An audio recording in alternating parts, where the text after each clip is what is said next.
Mesdames, Messieurs, bonsoir et bienvenue à cette émission Chrono Citoyen du programme Présimètre de Diaconia. Aujourd'hui, nous allons parler des mesures sanitaires dans la prévention et la gestion de la Covid-19 au Burkina Faso. L'on se souvient que d'ailleurs dimanche dernier, nous avions parlé de comment est-ce qu'avec la rentrée des classes, la maladie à coronavirus, les mesures préventives sont respectées au niveau de l'école, quelles sont les conditions émises par l'État et comment est-ce que les choses sont suivies. Aujourd'hui, nous allons parler de la gestion, des mesures et de tout ce qui va avec dans la gestion de cette pandémie qui a officiellement été déclarée au Burkina Faso le 9 mars 2020. Et à l'origine, c'était ce virus venu de la Chine, taxé de virus chinois par Donald Trump et également ridiculisé par le Premier ministre britannique. Mais aujourd'hui, au Burkina Faso aussi, il y a un foyer. Est-ce que réellement la maladie existe? Comment est-ce que c'est géré? Quelles sont les dernières informations liées à cette maladie? Nous allons voir tout cela au cours de cette émission et c'est avec l'ensemble de nos invités qui ont été conviés sur ce plateau. Et je vais d'abord vous présenter nos invités. Nous allons vous présenter Madame Claudine Lougué-Nessorgo, ministre de la Santé. Bonsoir et bienvenue. Bonsoir. Madame le ministre, merci, bonsoir. Nous avons avec nous Sandrine Nama, activiste de la société civile. Bonsoir. Bonsoir. Merci d'être venu. Nous avons également avec nous Monsieur Paul-André Sommet, il est consultant. Bonsoir. Bonsoir. Avec nous également Monsieur Sondé Guillaume Salon, vice-président du conseil d'administration du RAJS-BF. Bonsoir et bienvenue. Bonsoir.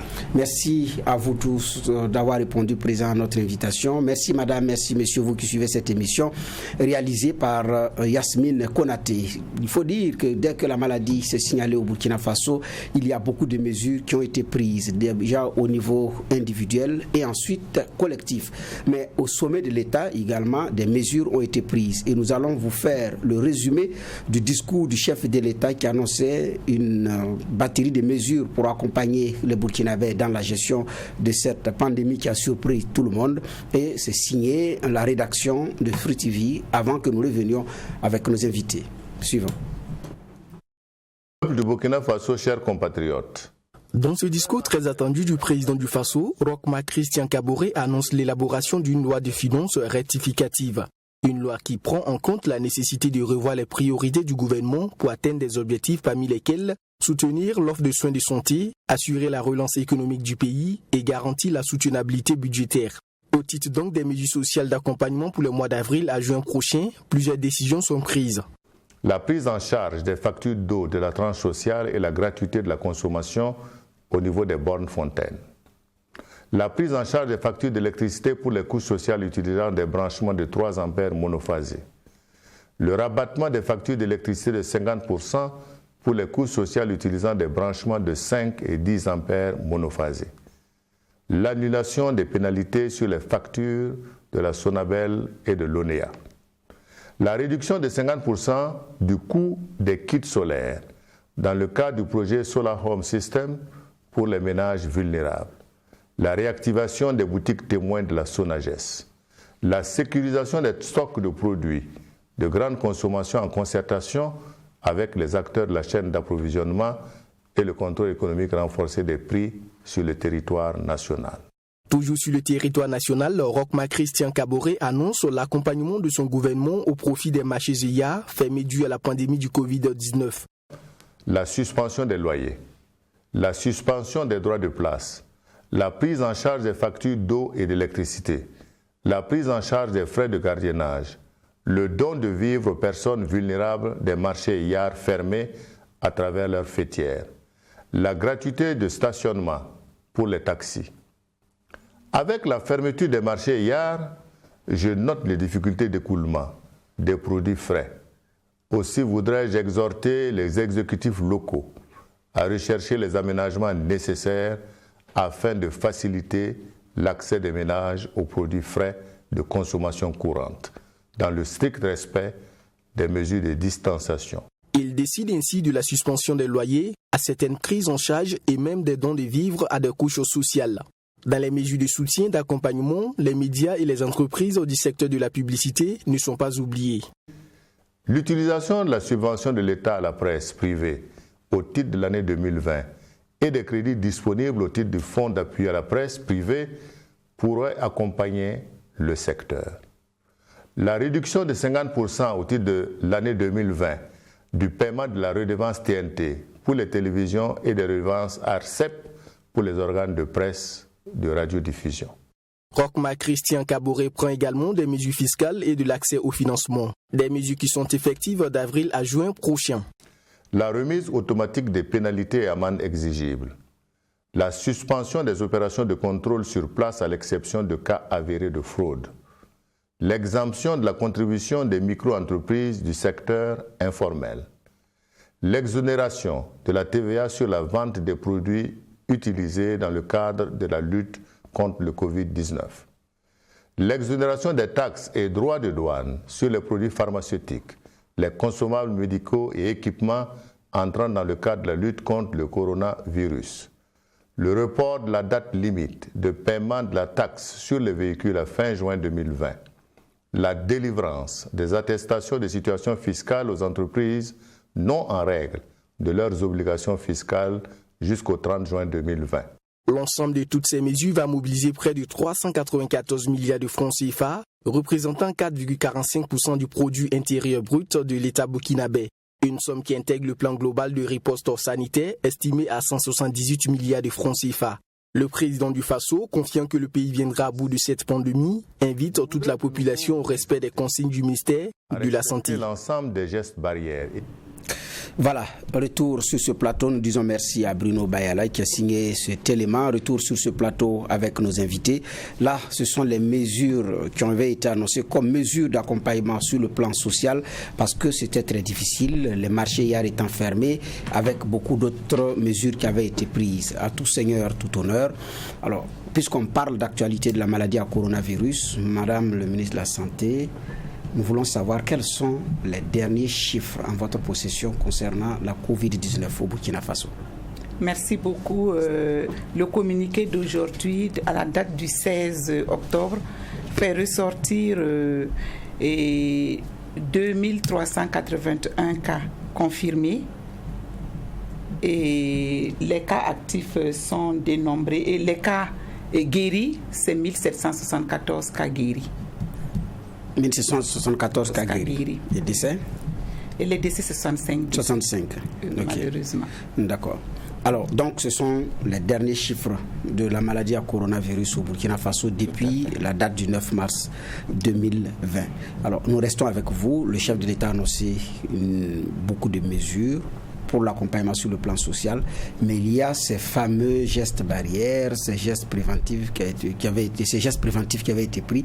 Nous vous demandons si vous pouvez rappeler ces gestes-là pour les Burkinabés avant que je ne passe la parole aux autres invités.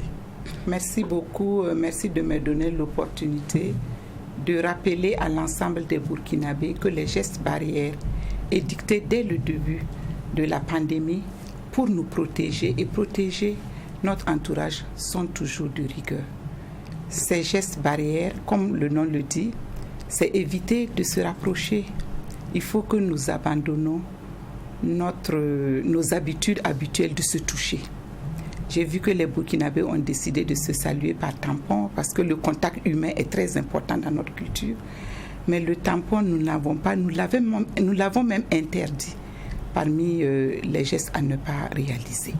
Mais j'ai constaté ça, j'ai dit bon, tout au plus on peut se saluer par le coude parce que c'est difficile de se gratter le visage avec le coude. Mais quand on fait un tampon avec le dos de la main, et on peut se gratter facilement le visage.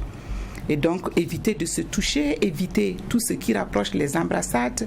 On a constaté que les gens continuent à s'embrasser, ne pas se saluer et tousser dans le pli du coude comme on l'avait dit pour ne pas ramener les postillons au visage parce que c'est des maladies à transmission respiratoire.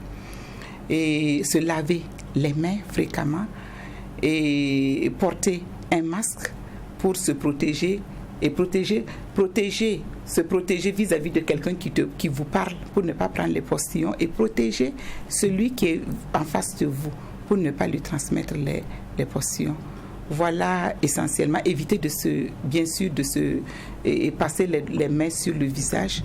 Voici à peu près des gestes qui peuvent engendrer et la réduction de la contamination intercommunautaire de la maladie. D'accord.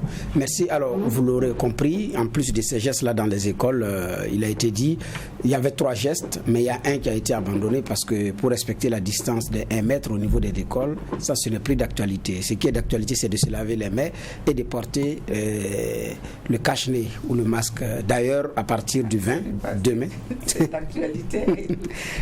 à partir de demain, c'est obligatoire maintenant au niveau des écoles. C'est la mesure qui a été prise. Je me tourne vers Sandrine Ama de la société civile.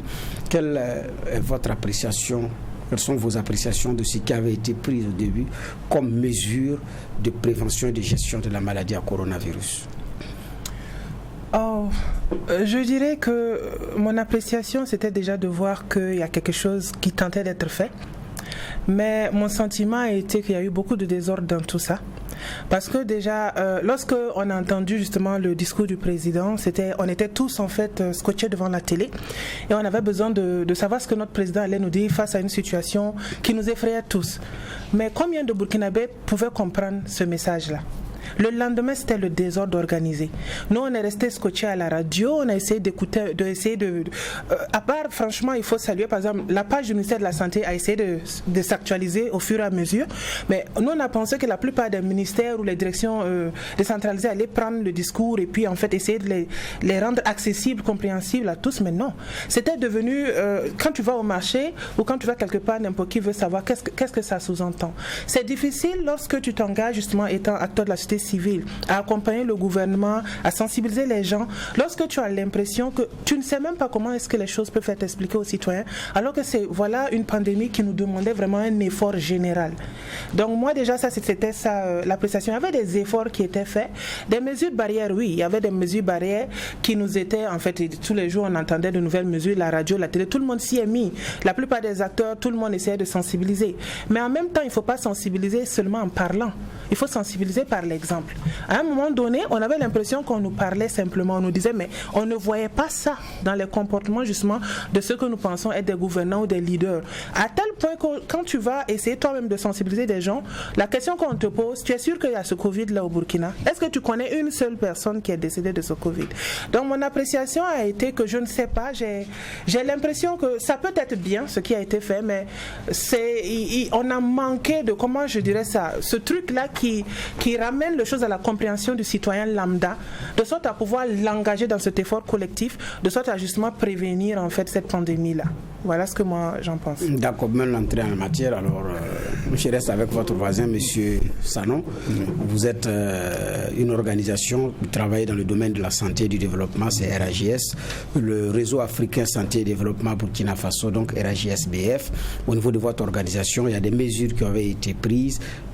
En tant qu'organisation qui intervient dans ce domaine-là, quels ont également été les premiers gestes à votre niveau? Merci bien. Je crois qu'en tant qu'organisation de la société civile intervenant dans le domaine de la santé, c'était d'abord de prendre la mesure de la chose. Et prendre la mesure de la chose voudrait dire qu'il faut essayer de voir avec nos partenaires de la santé exactement quelle est la réalité de la maladie. Oui, elle était réelle, c'est vrai. Mais comme Sandrine venait de le dire tout à l'heure, est-ce que le problème tel qu'il a été posé nous permet d'aller effectivement à l'action comme il se doit?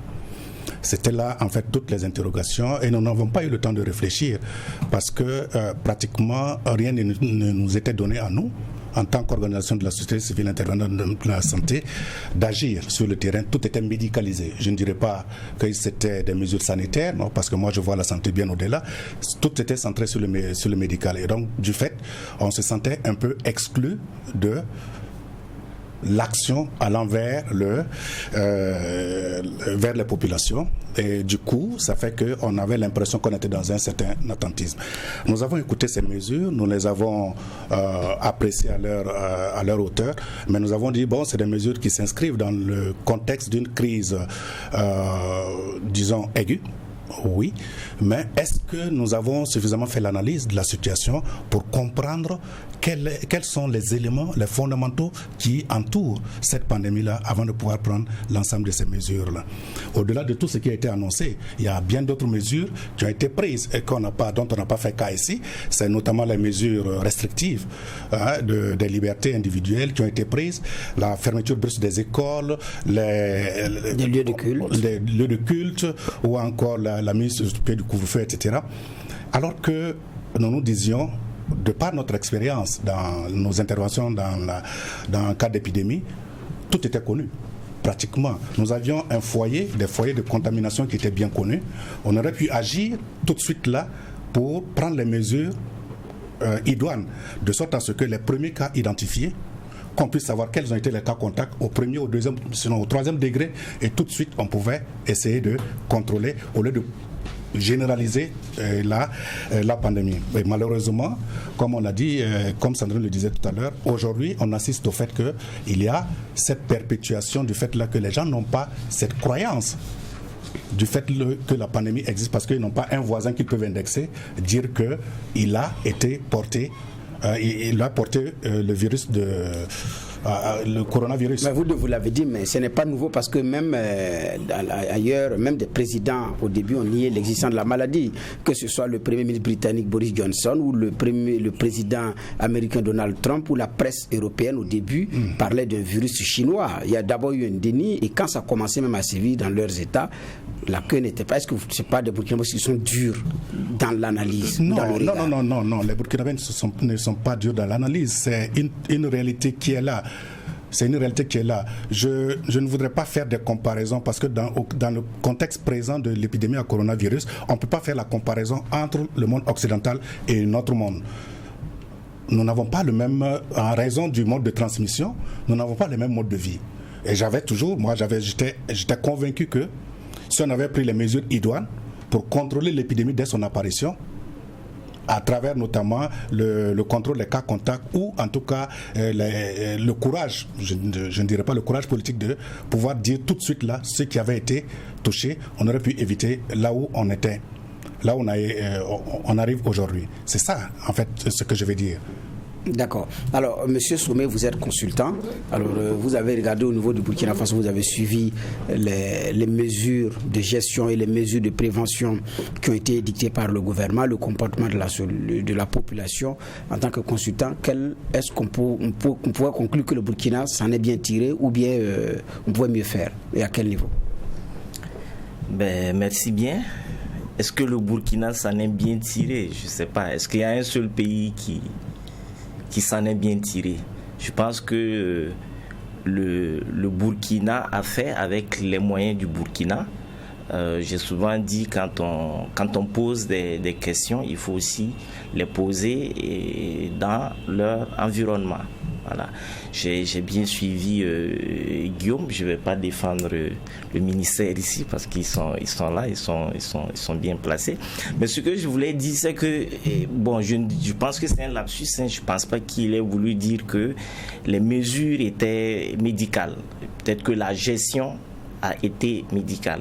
Sinon, les mesures qu'on a évoquées tantôt, qui étaient des mesures comportementales au niveau de l'individu, c'était plutôt des mesures individuelles et liées à des comportements. Et tout le monde sait que le changement de comportement ne se fait pas du jour au lendemain. Et c'est là où je suis d'accord avec lui, que peut-être qu'on a un peu péché dans la communication. Il y a la communication, soit elle a été trop, j'allais dire, académique, avec des informations sur les modes de transmission, avec les statistiques et tous les soirs, sans qu'on ne sache quel résultat final ça donne au niveau de la population. Est-ce que ça rassure ou est-ce que ça fait peur? C'est là une des questions. Et je ne vais pas trancher non plus en disant que les Burkinabés ont dénié. Moi, j'ai observé qu'il y en a qui déniaient, mais j'ai aussi observé que beaucoup ont eu peur. Et je suis persuadé qu'en mars, avril, même si on disponibilisait les tests, je ne suis pas sûr que les gens seraient allés se faire tester volontairement. Parce que sur certains forums, j'ai dit, mais je ne comprends pas. J'ai comme l'impression que la Covid, c'est comme le sida ou c'est pire que le sida. À un certain moment donné, j'ai observé ça et puis je me suis demandé, mais pourquoi? Voilà. Donc il y a peut-être eu cette communication.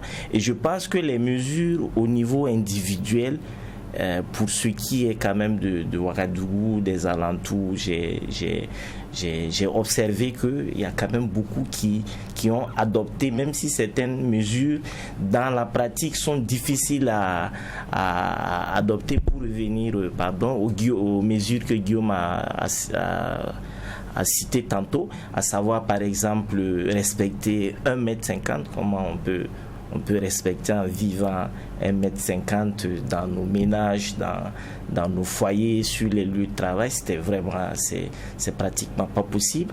Le regroupement de pas plus de 50 personnes, je pense pas que ça ait jamais été respecté parce que c'est très compliqué à mettre en œuvre. Mais par contre, dans ce lot également de mesures, je retiens surtout, je pense, je ne suis pas certain, mais je pense que la mise en quarantaine par contre des villes qui avaient des cas, moi je pense que ça c'est une mesure qui a sans doute permis de limiter la circulation du virus dans tout le Burkina.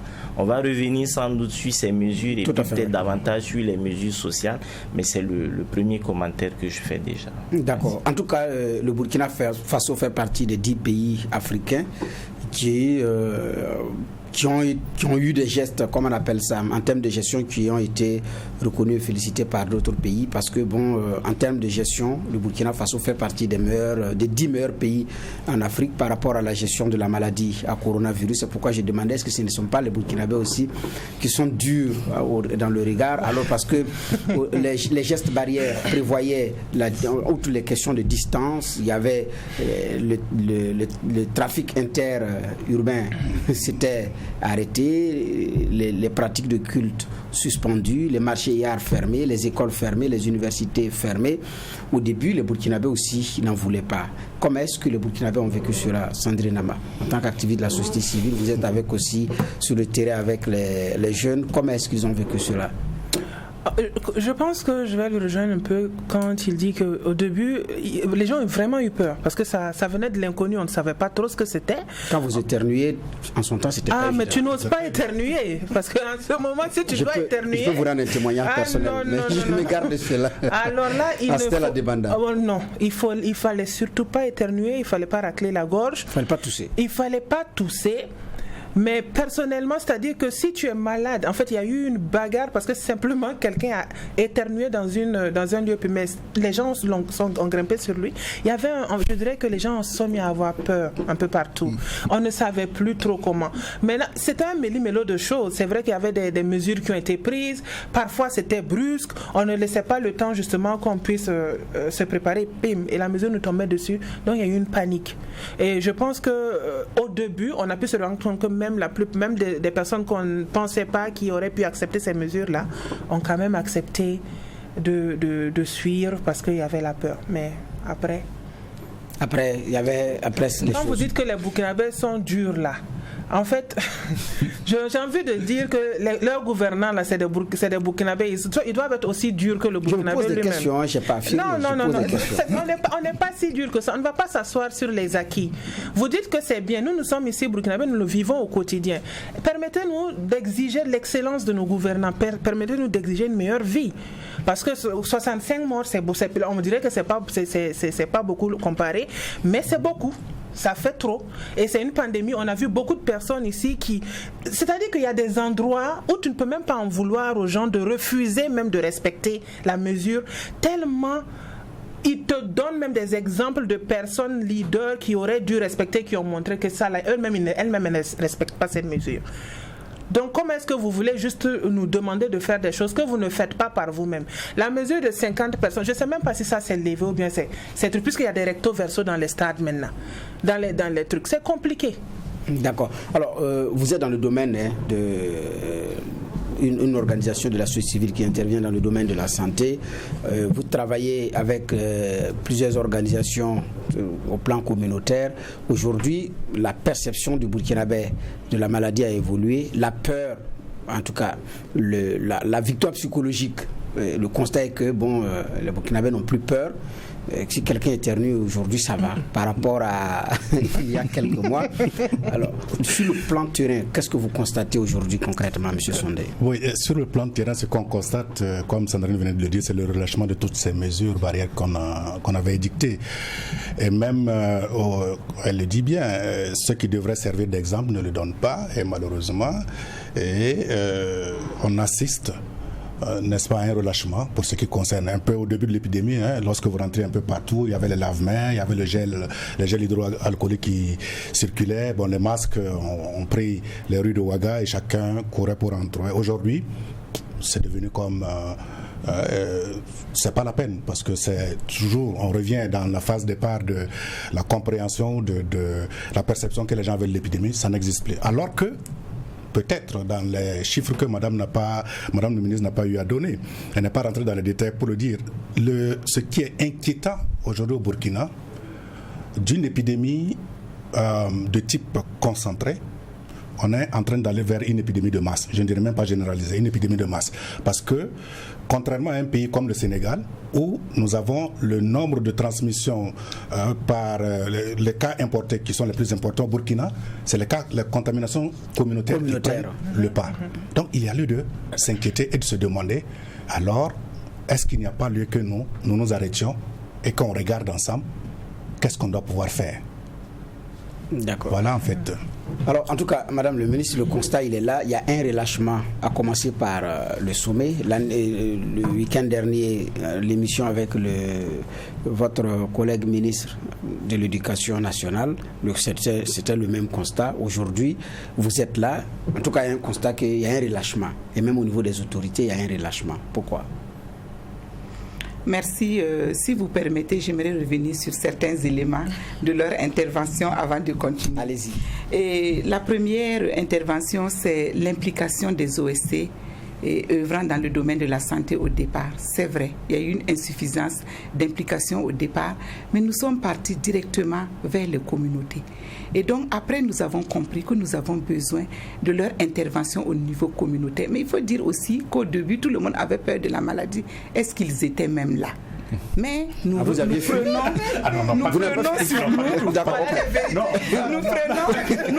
sur nous de reconnaître qu'on ne les a pas assez impliqués parce qu'à un moment donné, ils sont venus, vous ne nous impliquez pas, et on a dû les impliquer quand on a compris même qu'il fallait qu'on cerne le niveau communautaire.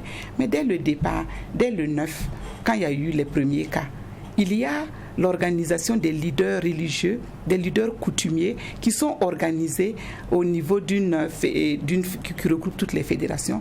Ils nous ont reçus, ils ont dit expliquez-nous la maladie. On a expliqué et d'eux-mêmes, ils ont décidé de fermer les lieux du culte. Ça, ce n'était pas une mesure gouvernementale. La mesure gouvernementale qui a constitué à circonscrire le foyer, dès qu'on a trouvé les 2 cas, on a circonscrit, puisque nous avions un plan de riposte qui donnait des directives de qu'est-ce qu'il faut faire.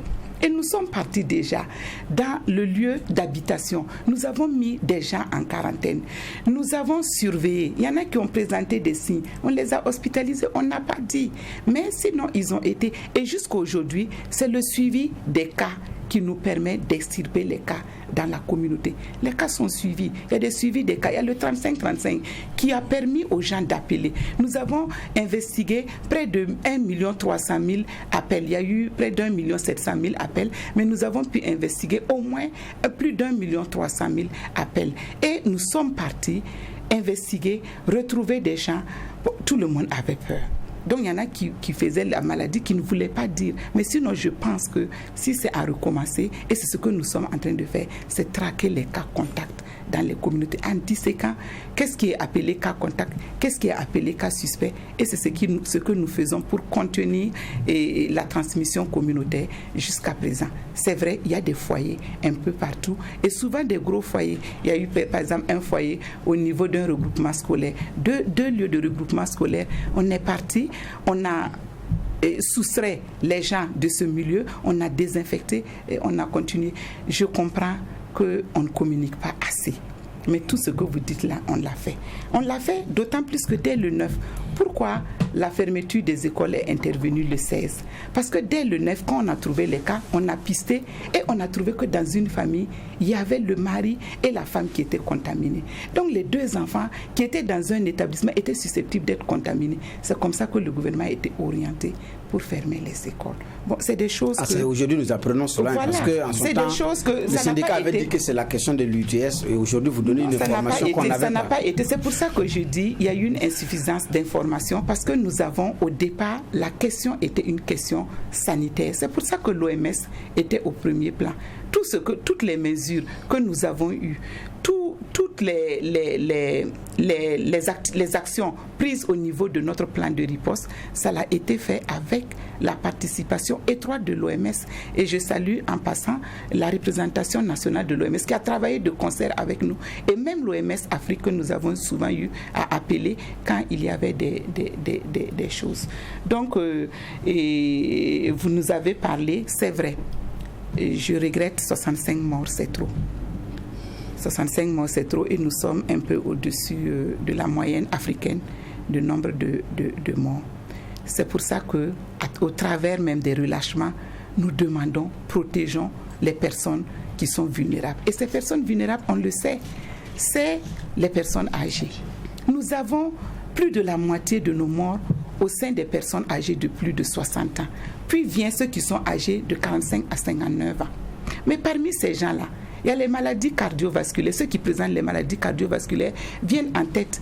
Et au fur et à mesure que la maladie montre ses facettes, on se rend compte que le cœur, en plus du poumon, le cœur est l'organe privilégié également qui est touché. Par la maladie. Par la maladie. Donc, à tout moment, il y a des gens qui ont dit oui, j'ai parlé avec mon père, et immédiatement 5 minutes après, on dit mon père est décédé. Il a pu avoir un arrêt cardiaque brutal, puisque le cœur est un des organes cibles de la maladie.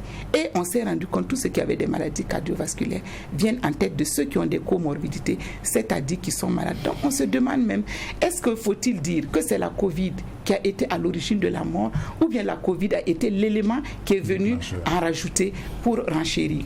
Au niveau des groupes scientifiques, on se pose la question aujourd'hui. Donc, après les maladies cardiovasculaires, c'est les maladies diabétiques qui viennent. Donc, relâchement, nous ne sommes pas d'accord pour qu'il y ait relâchement. Et nous ne ratons aucune occasion pour dire aux gens, il faut que vous continuiez les mesures barrières, notamment le port des masques.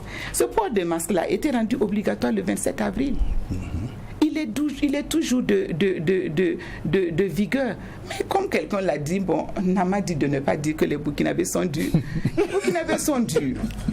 En même temps, ils ne veulent pas que les gens... On va dire que c'est le présentateur qui vous a prêté ces propos. Voilà, en même temps, ils ne veulent pas que les gens meurent. En même temps, personne ne veut respecter les mesures barrières vis-à-vis de nos parents. On dit en Afrique, quand un vieux meurt, c'est une bibliothèque qui brûle. Préservons-leur la vie, on a besoin d'eux.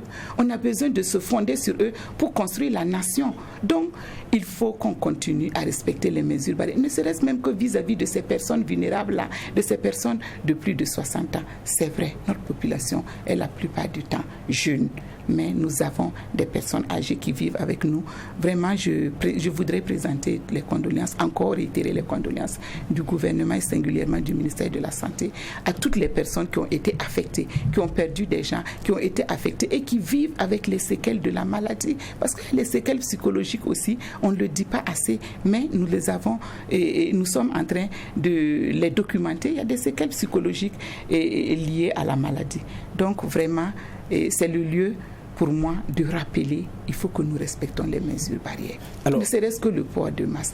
Ne serait-ce qu'on me dit que c'est vrai, les lave-mains, ça y est là. C'est vrai, j'ai constaté que les lave-mains sont là, exposés à la poussière, et certains même devenus encombrants. Mais au moins utilisons le gel. En tout cas, je ne cesserai de dire en tant que premier responsable de la santé de ce pays, de continuer à se laver les mains, d'observer une certaine propreté de la main et de porter les masques. Porter les masques ça nous protège, ça protège notre vis-à-vis, ça protège les personnes vulnérables qui vivent à côté de nous. Mais les OSC, je vous invite à travailler encore davantage avec nous parce que notre stratégie communautaire est basée sur vous. C'est vrai, les cas aujourd'hui, c'est des cas communautaires et nous travaillons. Lorsque vous pouvez être assuré, lorsque nous découvrons un cas dans la communauté, on piste. Quels ont été vos contacts, avec qui vous avez, et on dépiste au niveau de ces contacts-là. C'est vrai, la psychose a commencé à baisser un peu. Les gens ont commencé à accepter faire le test. Ça nous permet d'aller de l'avant et d'essayer de contrer ça. Merci de reconnaître que la mise en quarantaine de certaines villes avait permis de circonscrire, parce qu'aujourd'hui, au départ, il n'y avait que quelques régions qui étaient touchées. Aujourd'hui, pratiquement toutes les régions sont touchées. Mais il y a les relâchements, comme ils l'ont dit, au niveau des autorités, qu'on voit qui ne respectent pas les distances, qui ne portent pas les masques. Et là aussi, par l'exemple, c'est un problème. Il y a eu un aveu la dernière fois. Le professeur Waro, qui était ici à l'émission, a dit il part en province. Il part en province, il y a les dealers qui viennent, qui lui tendent la main. Vous partez faire vos civilités à une autorité coutumière ou religieuse qui est la première à vous tendre la main. Vous faites quoi? Bon, donc c'est la question qu'il a posée, qui est une question gênante, mais qui est aussi une réalité terrain. Non, je suis entièrement d'avis avec vous, mais disons que c'est peut-être lié à l'insuffisante implication des organisations communautaires dans la prévention, dans la sensibilisation. Okay. En fait, c'est ça. Les messages sont restés à un niveau un peu trop élevé, utilisant des canaux qui sont la télévision, la radio certainement, mais quel est le niveau de pénétration de la télévision ou de la radio au niveau de nos communautés? Les organisations communautaires étaient là, mais ne disposaient pas des moyens nécessaires pour pouvoir aller sur le terrain. Si elles avaient fait cela, si elles avaient été impliquées dès le départ pour la sensibilisation, etc., je crois que on aurait pu éviter, ou on serait actuellement à un autre niveau donné. Oui, je ne vais pas dire que non, Madame le ministre, on n'a pas fui, on était là, nous avons proposé nos services, mais malheureusement, c'était comme une chasse gardée.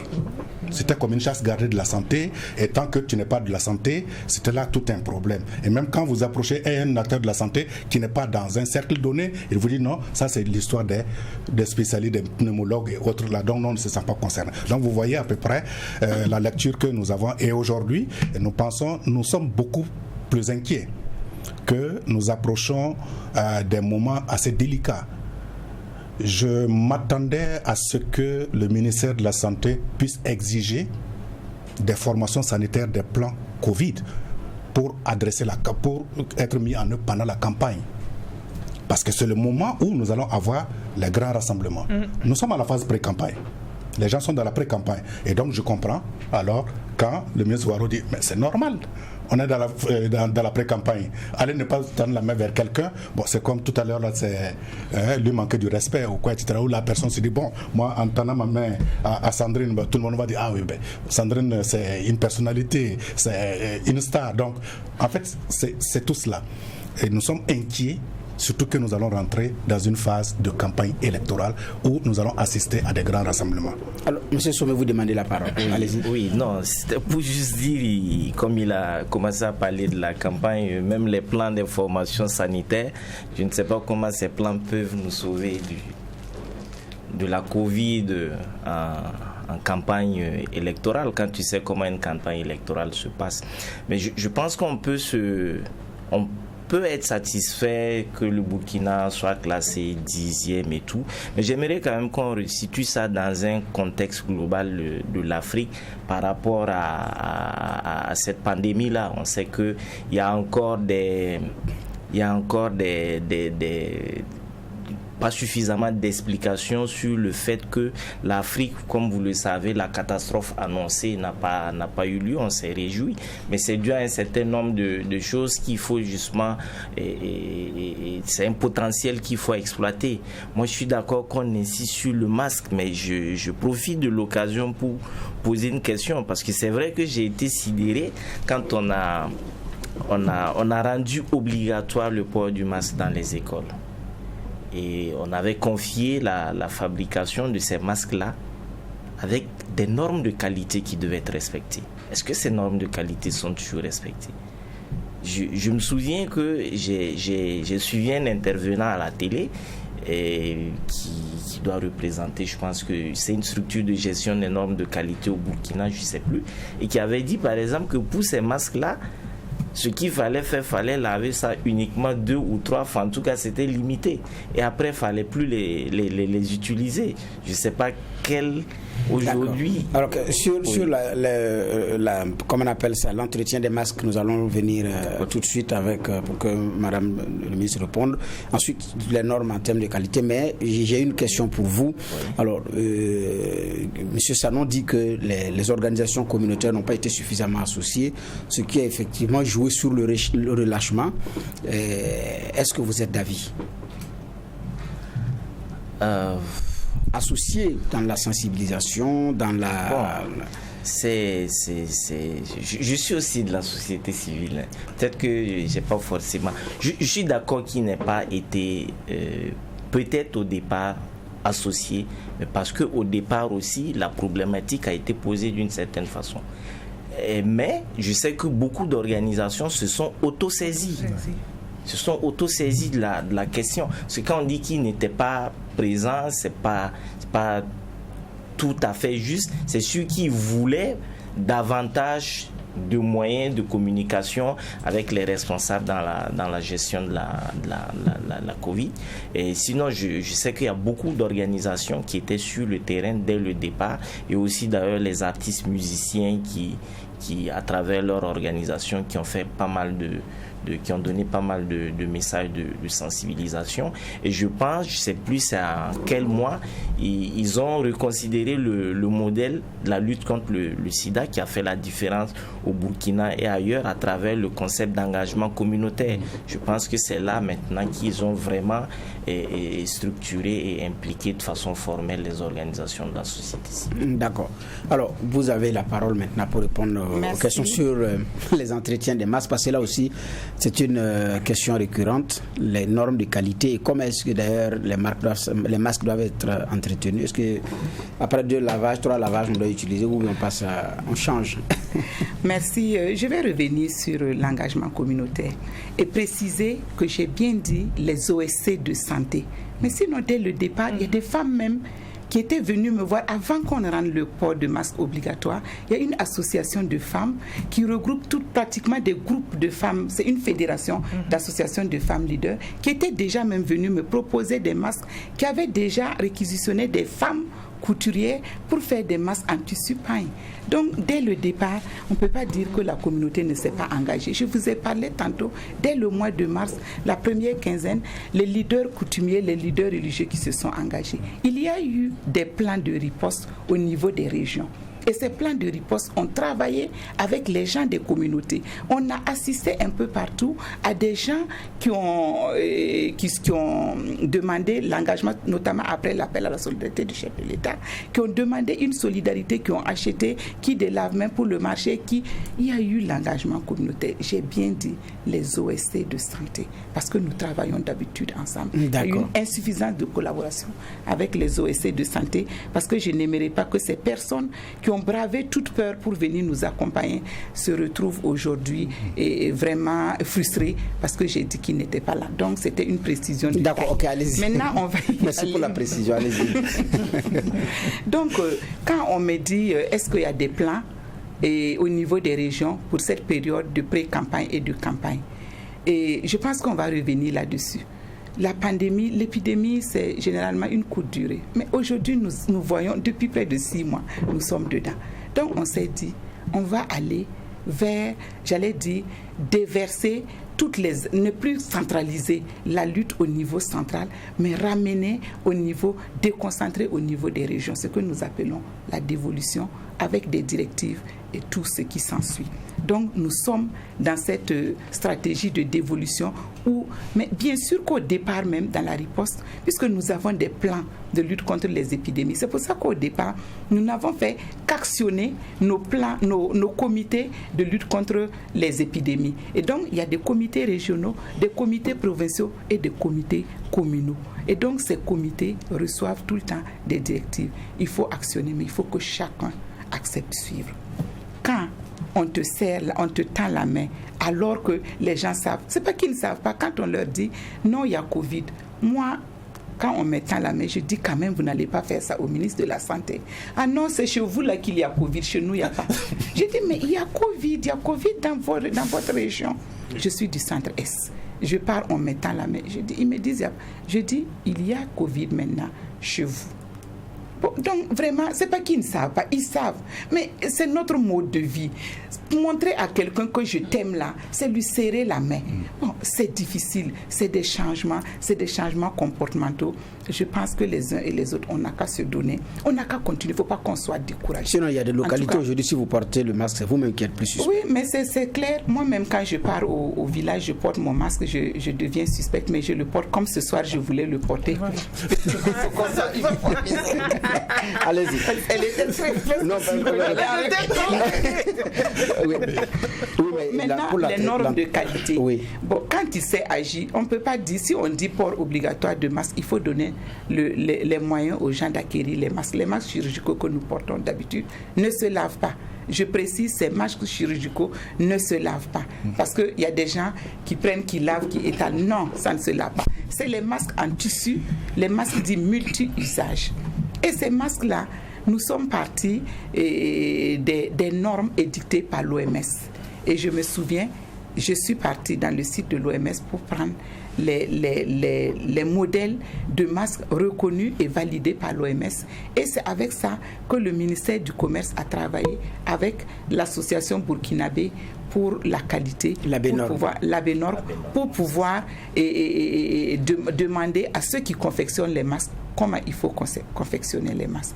Maintenant, l'entretien, il faut le laver avec le savon simplement et le savon savon Citec. Il faut le laver avec le savon Citec parce que si on lave avec les détergents, ça peut être irritant. Lavez bien. C'est pour ça que il est recommandé que chacun puisse avoir au minimum 2 masques pour pouvoir laver. Donc pour la campagne, vraiment tout a été bien campé. Chacun n'a qu'à porter son masque. Chacun n'a qu'à respecter ce que le gouvernement a dit. Le gouvernement a dit port obligatoire. On n'a pas levé la mesure. Mais les gens ne veulent pas porter. Bon, les Burkinabés, après quand on va les fouetter, ils vont dire que voilà, le gouvernement burkinabé ne sait que j'ai dirigé avec le bâton. On vous ramène encore à votre conscience collective. Parce que nous avons des personnes vulnérables. Il faut protéger ces personnes vulnérables-là. C'est tout ce que moi j'ai à dire à cette étape-là. Et je sais qu'il y a des gens qui m'écoutent, qui me comprennent et qui vont respecter ce que j'ai dit. D'accord. Vous êtes à l'émission Chrono Citoyen du programme Présimètre de Diakonia et nous parlons aujourd'hui des mesures sanitaires dans la prévention et la gestion de la Covid-19 au Burkina Faso. Vous avez la possibilité d'interagir sur la plateforme Présimètre de Diakonia. Vous avez aussi la possibilité de nous joindre au téléphone en appelant au 25 36 0404 pour poser des questions ou pour apporter des contributions dans cette émission. Alors, nous allons effectivement évoluer. Donc, à partir de maintenant, vous pouvez appeler, je dis bien, le 25 36 0404. Si vous êtes à l'étranger, il y a l'indicatif 00 226 25 36 0404 également sur la plateforme Présimètre pour les questions. Donc, pour ceux qui veulent envoyer aussi des SMS. Alors, il y a déjà Monsieur Konombo de la région du centre qui dit, je lis son message pour vous, madame, ça vous concerne. Bonsoir madame la ministre, bonsoir à toute l'équipe, merci. Tout d'abord, je félicite madame la ministre et son staff pour son riposte face aux menaces de la Covid-19, malgré les maigres ressources. Ma question est la suivante, qu'en est-il des essais cliniques des différents remèdes proposés par nos chercheurs? Voilà, donc mesures endogènes. Vous avez la parole. Vous pouvez déjà répondre à cette question avant qu'on Merci continue. beaucoup. Je voudrais remercier M. Konombo pour, de la région du centre. De la région du centre pour les félicitations à mon endroit et à l'endroit de toute mon équipe, et je suppose à l'endroit du gouvernement également. Les essais cliniques, c'est vrai.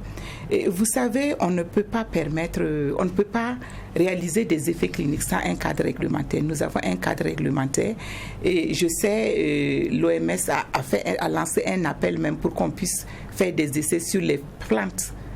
Pour les plantes qui ont été utilisées pour la COVID, pour traiter la COVID-19. Donc, nous avons un cadre réglementaire qui suppose que l'essai passe d'abord par le comité d'éthique, parce que ce sont des personnes qui vont utiliser, donc il faut respecter la moralité, il faut respecter l'intégrité de ces personnes-là. Donc, ça passe par le comité d'éthique, et après le comité d'éthique, il faut, si c'est des essais cliniques qui utilisent des médicaments, il faut un comité technique pour les essais cliniques. Et ce cadre-là, on est en train de l'évaluer, en train de l'étudier pour pouvoir faciliter les essais cliniques, puisque c'est des médicaments qui vont être absorbés. Mais ça traîne quand même. C'est vrai. C'est vrai, je vous le concède, ça traîne quand même, mais il y a eu des va-et-vient au niveau du comité d'éthique déjà, parce qu'il y a le dossier, quand le dossier n'est pas complet, on le renvoie, on le complète et ainsi de suite. Ça traîne, c'est vrai, mais on ne peut pas être régulateur et être... on est parti et on est juge. Il se trouve qu'au niveau du ministère, on se trouve être juge et parti. Donc, il faut suivre les choses pour que le cadre réglementaire soit respecté. D'accord, respecter le cadre réglementaire. Vous dites qu'il y a des plantes qui ont été utilisées. Est-ce que vous confirmez?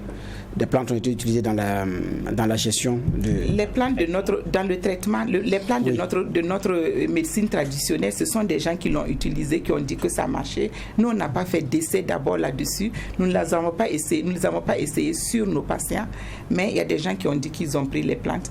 Mais comme l'a dit Monsieur Sondé, ce sont des gens qui n'avaient pas fait le test, qui n'avaient pas eu le courage de faire le test. Donc, dès qu'ils ont présenté un syndrome grippal, ils ont pris les plantes. Le Moro Naba a reçu les praticiens qui ont donné des plantes à des gens qui ont dit qu'ils sont guéris, mais nous, on n'a pas documenté sur le plan scientifique. Il y a eu le docteur Dakio aussi qui a été reçu par le chef de l'État pour parler également qu'il a une expertise. Et puis bon, c'est pourquoi les uns et les autres se posent la question par rapport à l'apport de ces messieurs-là dans la lutte. Voilà. Et puis il y a eu le produit, la pivirine, qui a aussi défrayé la chronique à un moment donné. Et jusqu'à présent, c'est silence radio par rapport à ces solutions burkinabè ou africaines. Alors, je pense que la question est en lien avec cela, parce que quand on parle de prévention et gestion, il y a ces mesures-là aussi. Et c'est pourquoi j'ai dit, mais ça se fait attendre quand même. Tout à fait. Et le document sur la pivirine a été introduit.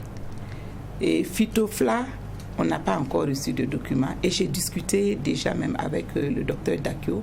Pour le moment, il la traite, mais il n'a pas demandé un essai clinique là-dessus. Puisqu'il y a tout un cheminement. C'est là quand même l'être humain. Si c'était sur des animaux, on peut encore admettre. Mais quand c'est l'être humain, il faut prendre des précautions. Parce qu'en même temps, les gens demandent d'accélérer. Mais s'il y a un couac, ils vont dire oui, pourquoi le gouvernement n'a pas pris des précautions, pourquoi on n'a pas fait ça. Bon, on est dans une génération Y, n'est-ce pas, mademoiselle Nama? C'est toujours Y. Et puis, bon, voilà. Donc, génération Y. Ça, c'est nouveau, ça. Je suis pédagogue, donc je sais que, par exemple, il fallait que je suis enseignante. Oui, why? Il fallait. Why, c'est pourquoi. Oui, pourquoi en anglais? Parce que si vous remarquez, donc, la jeunesse, c'est la génération Y. Oui, une génération Y, parce que elle sait, puisque c'est sa génération, il pose toujours les questions. Pourquoi? Donc, du coup, les anglo-saxons les appellent la génération Y. D'accord. Ok. J'ai dit que l'émission se poursuit. Vous pouvez appeler au 25 36 04 04. S'il y a déjà des appels, nous pouvons prendre. S'il y a aussi des messages, nous pouvons les lire pour que, sous forme de contribution ou de questions à poser à nos invités. Monsieur Sakandé appelle également de la région du centre. Question: quelles sont les difficultés que vous avez rencontrées d'une manière générale et particulière dans le cadre de la prise en charge? Donc, prise en charge, quelles sont les difficultés que vous avez rencontrées d'une manière générale et particulière dans le cadre de la prise en charge? Donc, Monsieur Sakandé de la région du centre. Vous allez répondre et puis on va évoluer. Merci beaucoup. Les difficultés, on en a eu. Déjà, les difficultés de la méconnaissance de la maladie. Mais M. Sakandé me donne l'occasion de remercier tous les agents de santé, tous les apprenants en sciences de la santé qui se sont engagés dès les premiers moments sans connaître la maladie, au risque même de s'infecter et de perdre la vue. Je veux la vie et je voudrais profiter de ce plateau pour les remercier. Il y aura un jour où l'ensemble de la société pourra les remercier et j'attends impatiemment ce jour-là. Il y a également eu des difficultés. Au début, quand j'ai présenté le premier plan de riposte, j'ai dit que le Burkina était prêt pour faire face à la maladie. Un plan de riposte, c'est une préparation, c'est une riposte quand la maladie est là, c'est des actions à mener après la maladie. Donc, nous sommes préparés à voir comment il faut contrôler au niveau des frontières, comment il faut traquer les cas, je dis traquer, bon, c'est un mot qui est un peu fort, mais les cas contacts, comment il faut suivre ces cas contacts-là, comment il faut confiner, c'était le plan. Et les gens ont dit, le système de santé des pays les plus développés ne sont pas prêts. Comment le Burkina peut dire qu'il est prêt? Donc nous avons également rencontré des difficultés du fait que tous les systèmes de santé du monde entier ont été éprouvés par cette maladie. Nous avons également rencontré des difficultés liées au fait que, comme on le disait, la maladie, on la connaissait pas. Il y a quelqu'un qui a ligne, Lassane, nous allons prendre Lassane avant de continuer, vous m'excusez. Lassane, bonsoir. Bonsoir. Oui, bonsoir. Oui, bonsoir. Oui, vous allez bien? Oui, ça va bien chez vous. Oui, ça va. D'accord, nous vous écoutons. Moi, c'est Inoussa Saré. Oui. Je suis le coordinateur du réseau national des associations intervenant dans le domaine de la santé Rennes. Ok, allez-y, Inoussa. Je voudrais vraiment féliciter cette belle initiative. Ah, merci. Et reconnaître qu'il y a eu des efforts qui ont été faits au niveau du gouvernement. Parce que nous travaillons déjà en collaboration avec le ministère.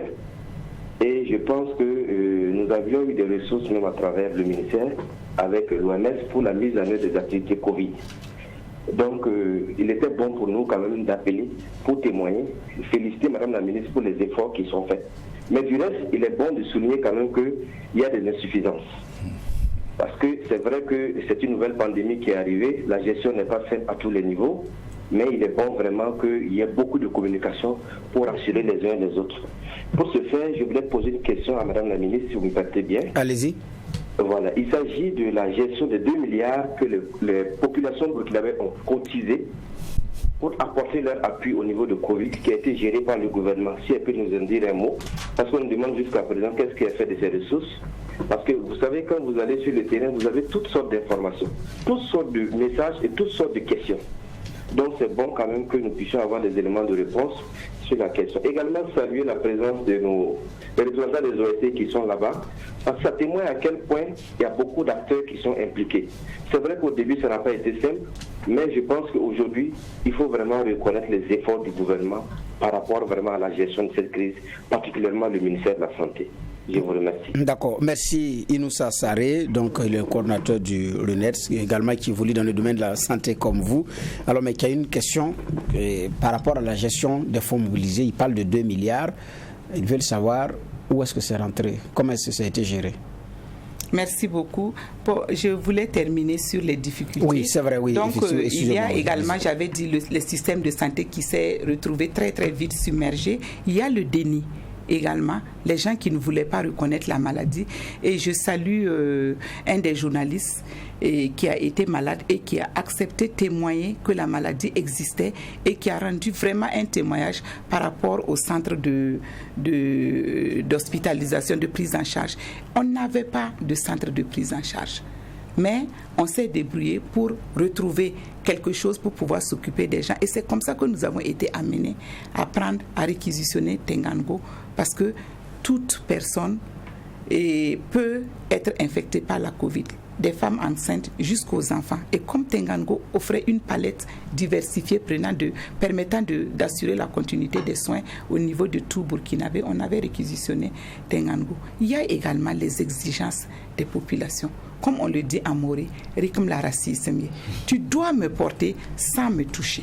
Ah oui. Donc ça a été une difficulté, mais au moins, par la grâce des choses, je pense qu'il y a les uns et les autres qui ont compris, les OSC qui ont été là, l'engagement communautaire de tout un chacun qui a permis d'aller de l'avant et de surmonter au fur et à mesure les difficultés.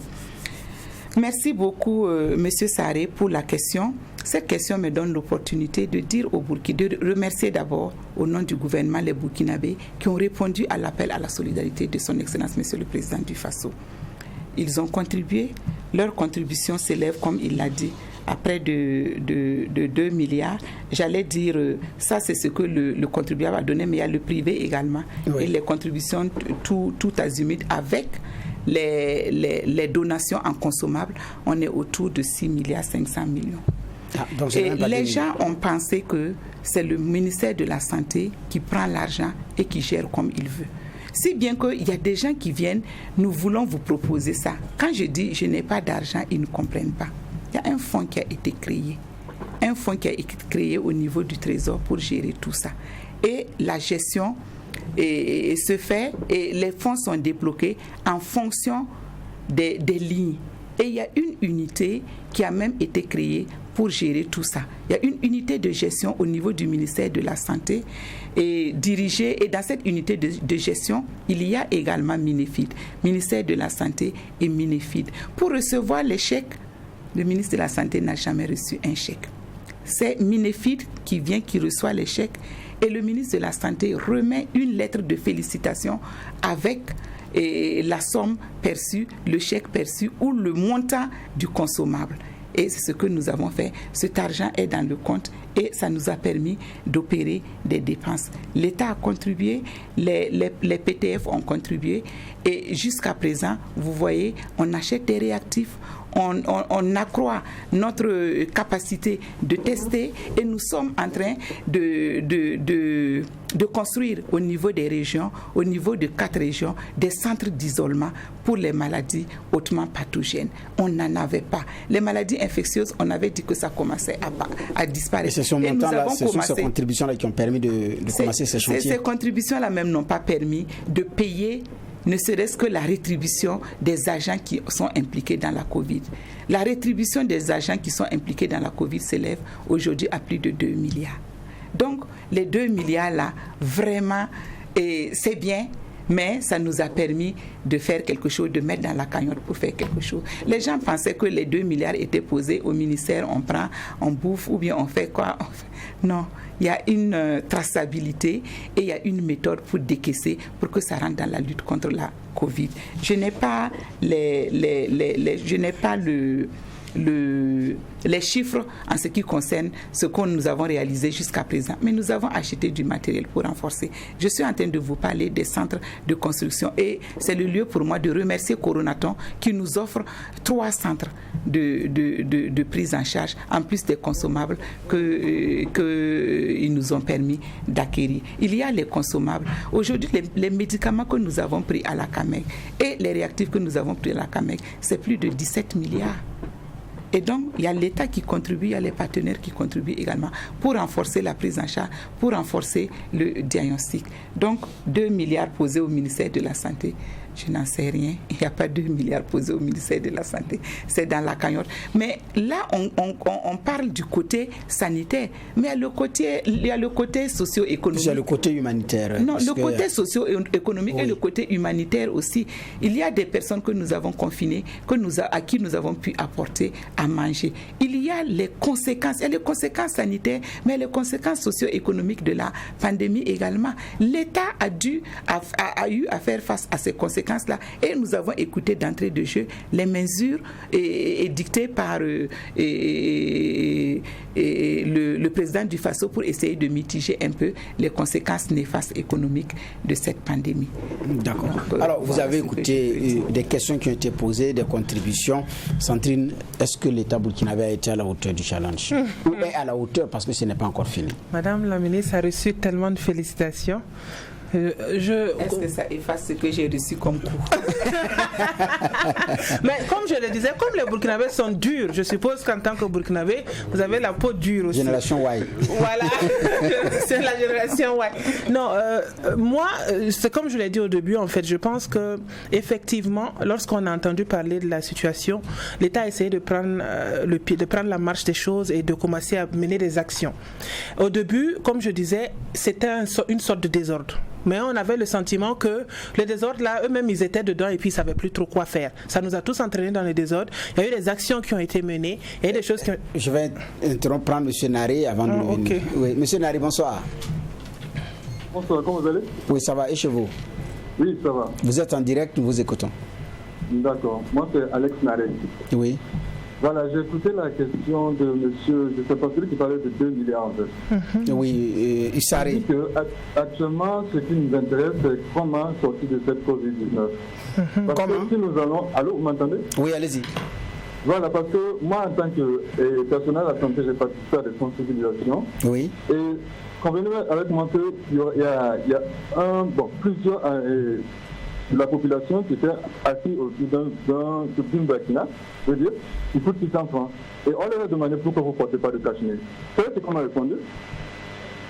On m'a dit qu'ils n'ont pas l'argent pour payer un cache-nez, alors que vous êtes assis autour d'une bouteille de Burkina. C'est pour vous dire que ce qui intéresse la population, ce n'est pas la gestion de la COVID-19, c'est de l'argent en fait. Alors qu'actuellement, nous devons demander au ministère de la Santé comment sortir de cette pandémie-là, les gestions barrières, quelles sont les mesures qu'il faut prendre pour éviter efficacement. Vous voyez?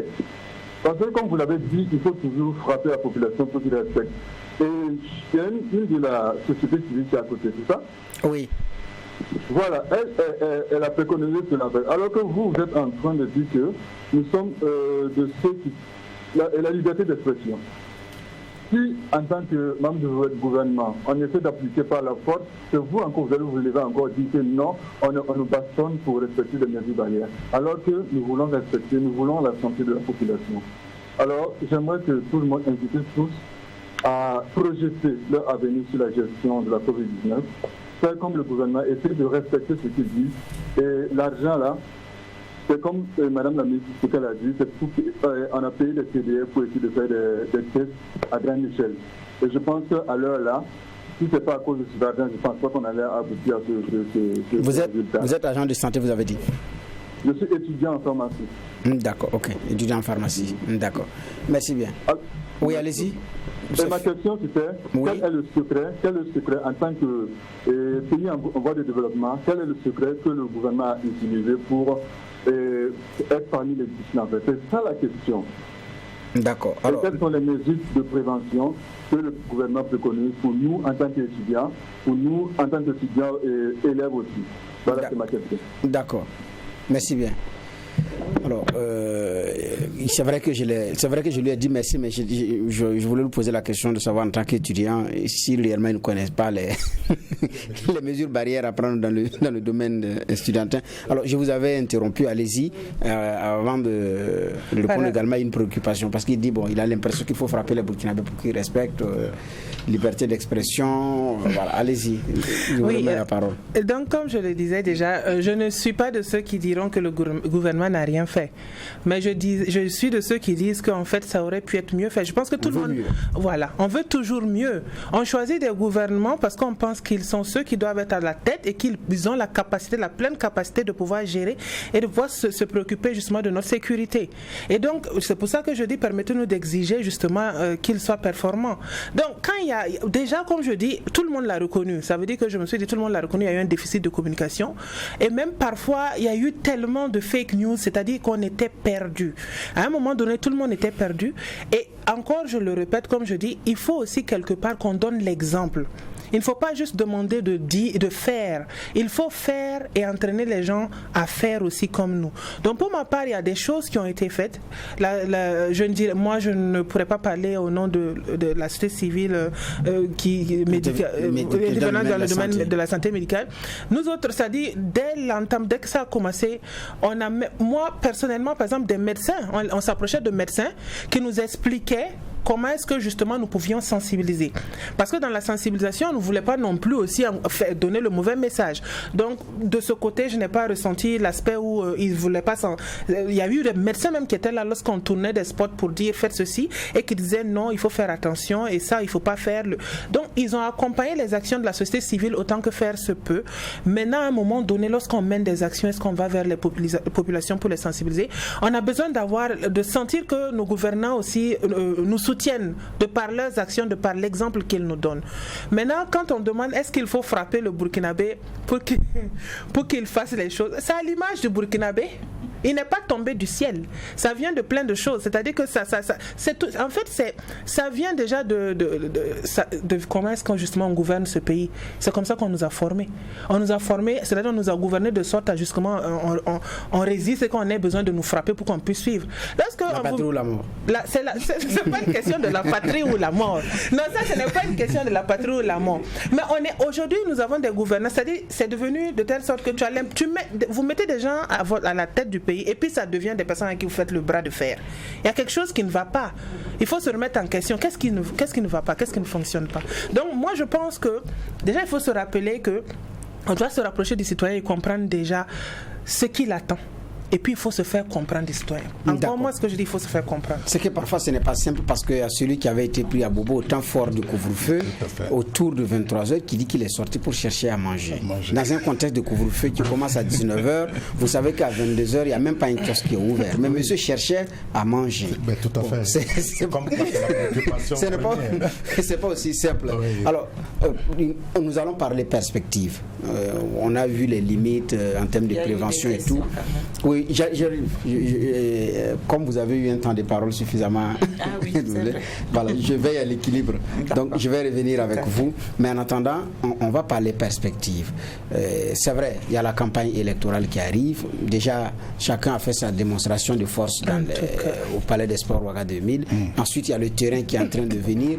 Mais il y a aussi l'Harmattan aussi qui s'annonce. En termes de perspective par rapport à tout cela, c'est vrai que les mamans à la maison avaient déjà commencé à dijonner les narines des enfants avec du beurre de karité, mais il y a aussi la période de l'Harmattan qui arrive alors que c'est une associée à rhume, tout, éternuement.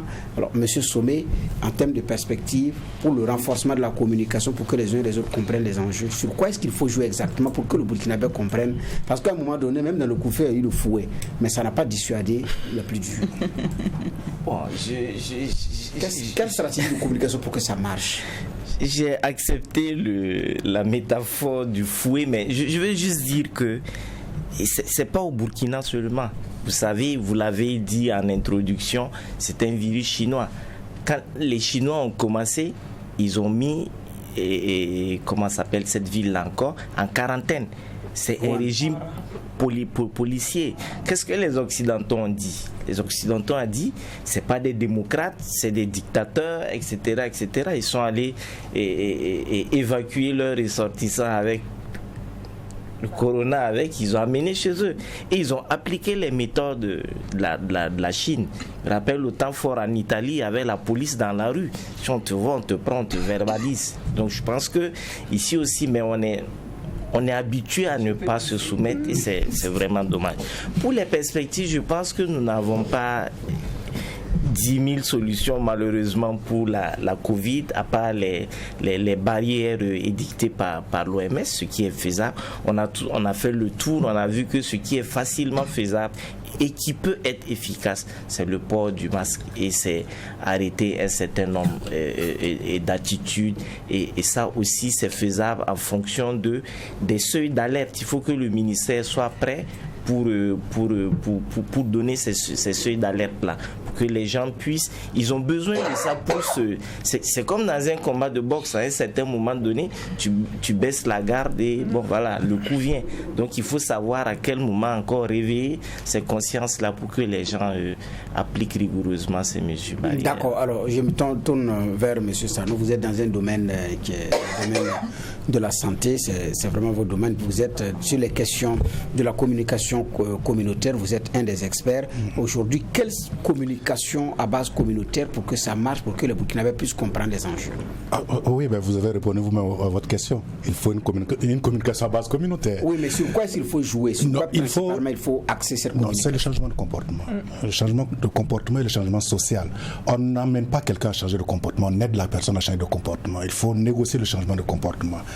Comme le disait quelqu'un, 95% des problèmes de santé que nous avons n'ont rien à voir avec les virus. Ah oui. N'ont rien à voir avec les microbes, n'ont rien à voir avec les parasites. Ça a quelque chose à voir avec la manière dont nous nous comportons. Et pour que la personne change de comportement, il faut négocier ce changement de comportement. Très fondamental. Et il faudrait qu'on se rende compte, comme on le disait tantôt, je suis d'avis qu'il faut aller vers les trucs, mais que la santé ne commence pas à la clinique, mais à la maison. On parle de... Quand on arrive à la clinique, ça veut dire qu'il y a déjà eu quelque chose qui a manqué quelque part. Donc il faut faire une approche de proximité, intensifier les activités et tout cela. Parce que simplement, j'aime paraphraser ce monsieur qui disait que le coronavirus, c'est comme votre femme. Au moment où vous croyez pouvoir la contrôler, c'est en ce moment où vous vous rendez compte que vous ne pouvez pas la contrôler. Ah bon? Ah oui, c'est ça la réalité qui est là. Vous ne pouvez pas la contrôler. On a deux dames sur le plateau. Et alors, il faut éviter d'ouvrir tout ce qu'on peut faire, c'est de vivre avec elle. Encore qu'avec la femme qu'on a mariée, on a la possibilité de divorcer. Ici, on n'a pas la possibilité de divorcer. C'est clair. Je crois que l'exemple au niveau... Non, ça j'insiste, on doit apprendre à vivre avec ça. Je crois que Madame la ministre même a eu à le dire à plusieurs reprises. On doit apprendre à vivre, on doit mettre dans nos vécus de tous les jours qu'on va vivre pour longtemps avec le coronavirus.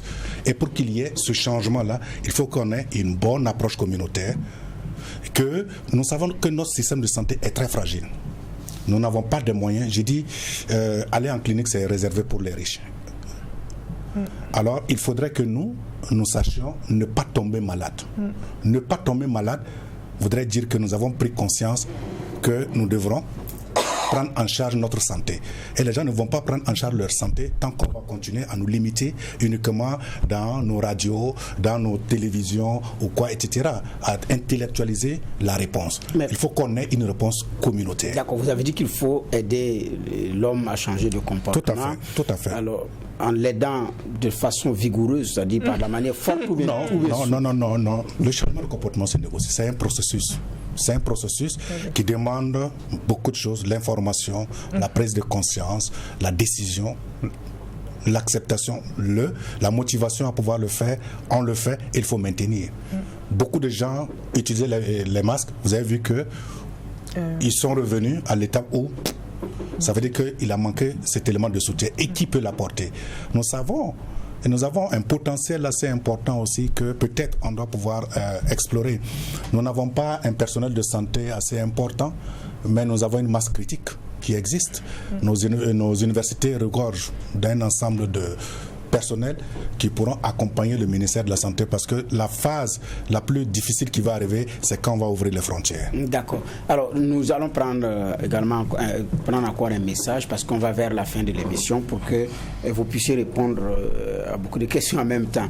Bonsoir Madame la Ministre, bonsoir chers invités à l'équipe de 3 TV. Merci. D'abord, je voudrais féliciter Madame et tout son ministère pour la gestion de la pandémie, malgré les difficultés budgétaires et autres. Ma question est la suivante. Comment a été organisée la gestion des cadavres? C'est M. Konombo de la région du Centre. Alors, comment est-ce que vous avez géré les cadavres? Et je voudrais vous répondez aux questions qui n'avaient pas été répondues. Voilà, je voudrais, avant de répondre à cette dernière question, et pas la dernière, bien sûr, la dernière qui vient d'être posée, et dire, Monsieur Naré a posé la question de savoir comment, quel a été le secret du gouvernement du Burkina Faso pour essayer de sortir. J'ai dit, je voudrais donner un certain nombre d'éléments. C'est la vision d'un chef de l'État. C'est la vision d'un chef de l'État qui se projette dans l'avenir. Parce que dès les premiers moments, il s'est impliqué. il s'est adressé aux Burkinabés et les Burkinabés l'ont écouté. C'est l'engagement d'un gouvernement, c'est le don de soi des agents de santé et des apprenants en santé, même des retraités sont venus à Tengango pour aider à lutter contre la Covid. Mais c'est également la contribution et l'acceptation des mesures par la communauté.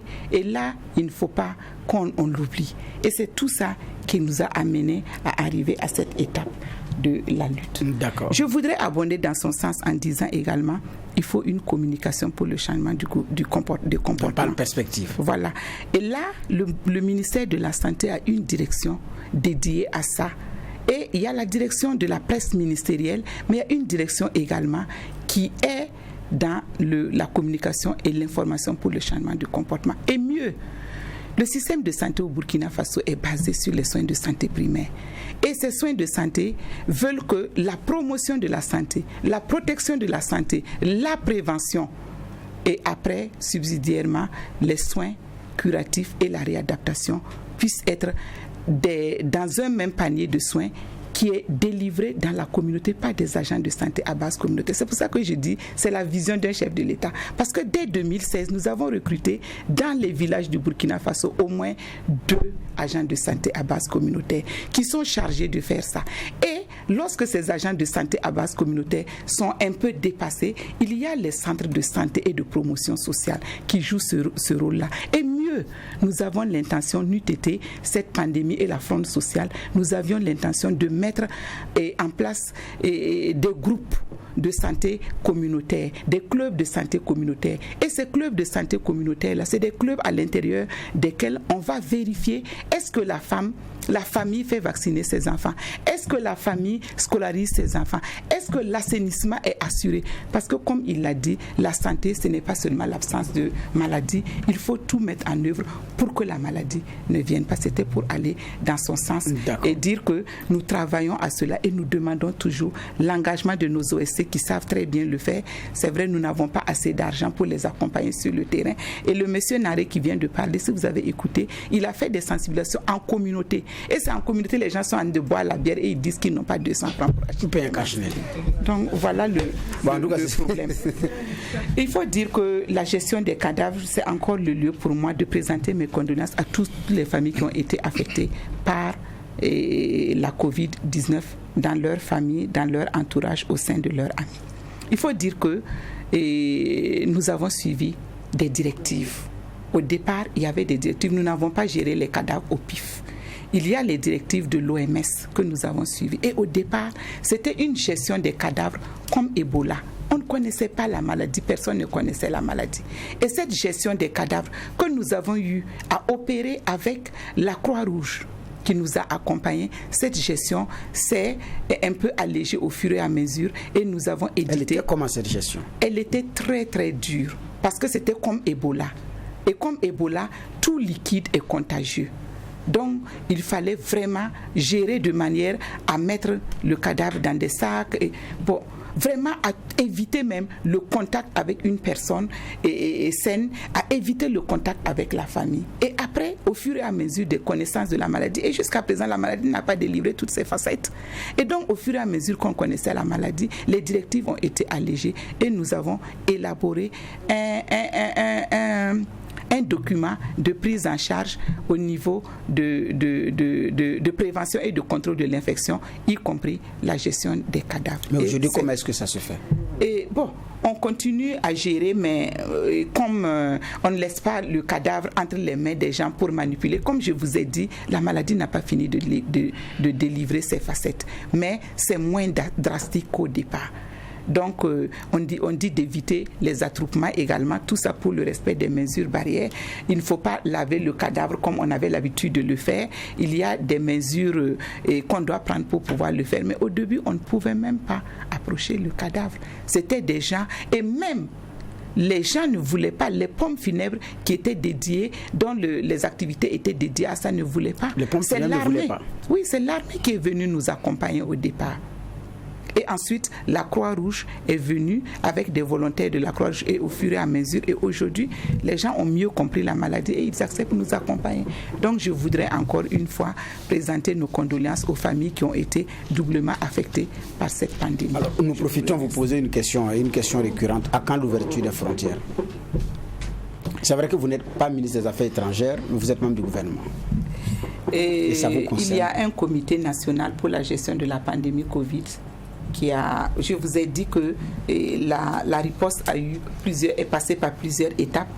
L'étape avant la maladie, l'étape quand la maladie était là, où la gestion était censée être uniquement sanitaire, et maintenant l'étape prenant en compte les conséquences socio-économiques de la maladie. Et à partir de cette étape, la gestion du comité national est placée sous la présidence du Premier ministre. Et il y a eu 5 comités sectoriels qui ont été créés, dont le comité sectoriel santé.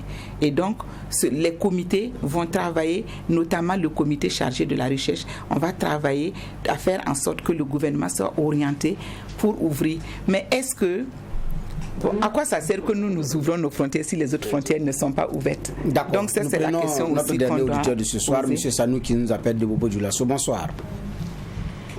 Bonsoir. Oui, comment ça va? Très bien. Oui, ça va vraiment très bien. Vous êtes en direct. Oui, le catéchiste Sanou Maurice depuis Bobo Dioulasso. Oui, allez-y. Voilà. Je voudrais demander à Madame le ministre là.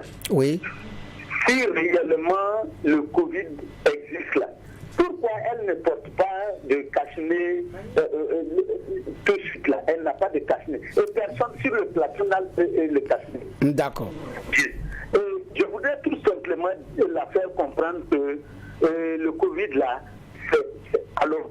Oui, allez-y, nous vous écoutons. Oui, le Covid là, c'est le rhume exagéré chez nous ici que nous avons depuis des années.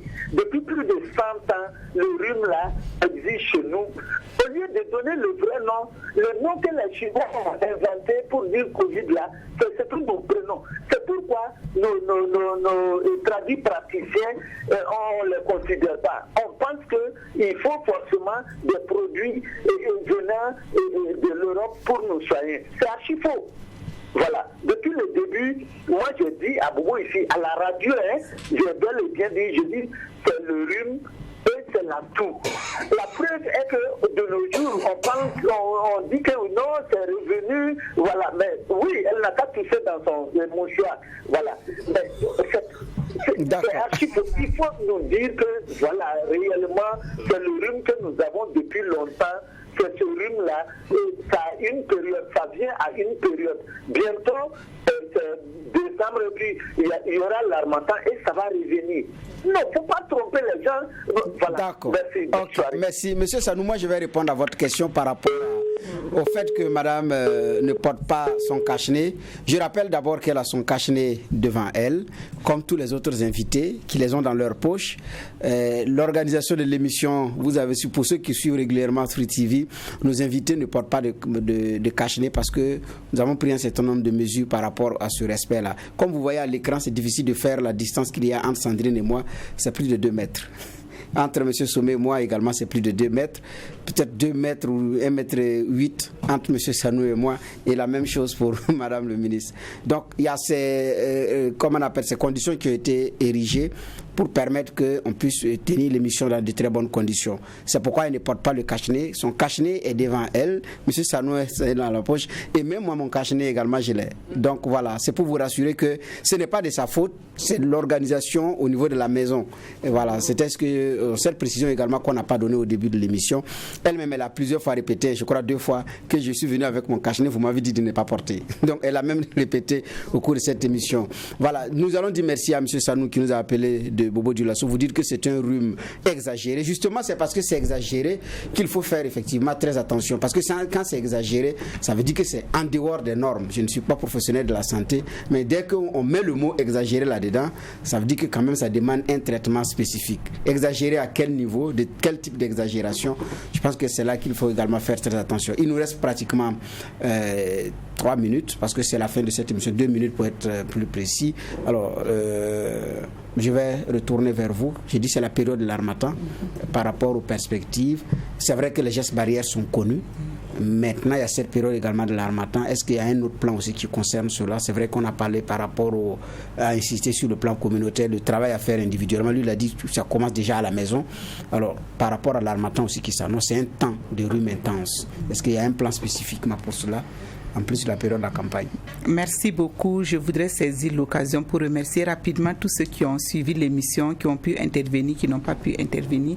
Je voudrais rassurer M. Sanou de Bobo Dioulasso que le ministère travaille avec les tradipraticiens et que le ministère même a créé une direction chargée de la médecine traditionnelle et que chaque année, on dédie une semaine aux tradipraticiens. C'est pour dire que, et même que nous sommes en train de créer des plateformes, il y a un centre de médecine traditionnelle et de soins intégrés qui est fini et qui attend à être inauguré à Tengango dans les jours à venir. Donc rassurez-vous, nous travaillons avec les tradipraticiens, nous ne jetons pas nos tradipraticiens, au contraire nous avons besoin d'eux à nos côtés et nous utilisons les plantes.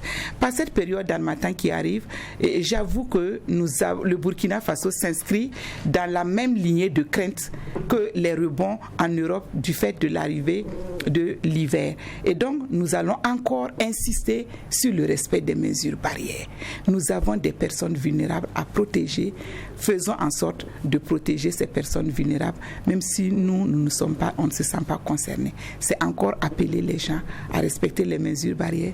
Demander à nos associations de la société civile, des organisations de la société civile travaillant avec nous, d'intensifier le message auprès des communautés pour qu'ensemble nous puissions protéger notre santé, nous puissions promouvoir la bonne santé, pour qu'ensemble nous puissions participer au développement de notre cher Faso. Merci beaucoup. Merci. Et nous allons vous dire merci. Vous qui parliez, c'était Claudine Lougué, ministre de la Santé du Burkina Faso, présentant cette émission. Nous vous disons merci. Était également avec nous Sondo Guillaume Sanon. Il est vice-président du conseil d'administration de RAJS Burkina Faso.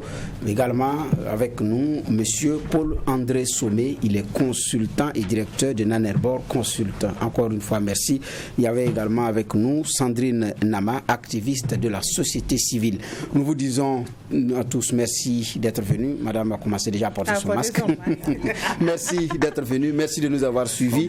Merci également à Diaconia parce que cette émission vous a été offerte par le programme Présimètre de Diaconia et a porté sur les mesures sanitaires dans la prévention et la gestion de la COVID-19 au Burkina Faso. Encore merci à ceux qui nous ont écrit, à ceux qui nous ont appelés. Au revoir, bonsoir et merci de rester chez vous en respectant les gestes barrières.